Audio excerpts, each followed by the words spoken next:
আসসালামু আলাইকুম, কী অবস্থা? সবার কেমন আছে? আশা করি সবাই ভালো আছে। আজকে হঠাৎ করে দুপুরবেলা মন ছিল একটু বাইরে খাওয়ার জন্য। তাই আমি আর আমার ছোট ছেলে আইসা পড়লাম। চিন্তা করলাম কুমিল্লায় কোথায় খাওয়া যায় বা ভালো কোথায় কি হবে। তো ভাবতে ভাবতে দোনো বাপ ছেলে একসাথে এসে পড়লাম কোথায়, কাচ্চি ডাইংয়ে। দেখতে পারতেছেন কাচ্চি ডাইংয়ে আইসা অলরেডি অর্ডার করে ফেলছি। অর্ডার করার পরে এখানে আসছে হচ্ছে গিয়ে আমাদের যে প্যাকেজটা ছিল, ওই প্যাকেজটাতে ছিল ফালুদা, তারপরে হচ্ছে বোরহানি,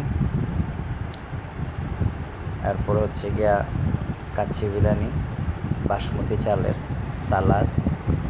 তো যাই হোক, এই ফার্স্ট টাইম আমি কুমিল্লাতে আসার পর আসলে কাচ্চি শুনছি কিন্তু খাই নাই। কেমন লাগলো তাই চিন্তা করলাম যে একটু খাওয়ার পরে, যেহেতু আজকে মন চাইতেছিল, বৃষ্টি হয়েছে, আবহাওয়াটা একটু ভালো ছিল, তো কাচ্চিটা খাওয়ার মতন একটা ভালো একটা পরিবেশ তৈরি হয়েছে। তো চলে গেলাম কাচ্চি ডাইংয়ে। আর যাওয়ার সাথে সাথে কিন্তু খাওয়াও শুরু করে দিছি। দেখতেছেন প্রচণ্ড পেটে খিদা ছিল, কিন্তু আসলে এর জন্য আর ডাইনে বামে তাকাই নেই। দোনো বাপ ছেলে একদম, আমি আর আমার ছোটো ছেলে খুব মজা করে খাইতেছিলাম। তো যদি খাবারের যে মান নিয়ে যদি বলি, কারণ কাচ্চি আলহামদুলিল্লাহ অনেক খাইছি, আর বেশিরভাগ আমি কাচ্চি কিন্তু ঢাকাতে খাইছি। আর আমার সবচেয়ে ফেভারিট কাচ্চি ছিল, এটা হচ্ছে ফখরুদ্দিন বাবুর্চির যে কাচ্চি, ওইটা আমি খাইতাম ঢাকায়।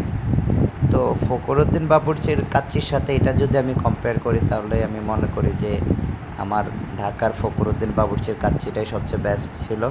ওইটা ভালো। এখানকার বোরহানিটা আমার ভালো লাগে নাই। বোরহানির ফ্লেভার বা যে টেস্টটা, এটা মোটেও ভালো নাই। ফালুদাটা ভালো ছিল, ফিরনিটা।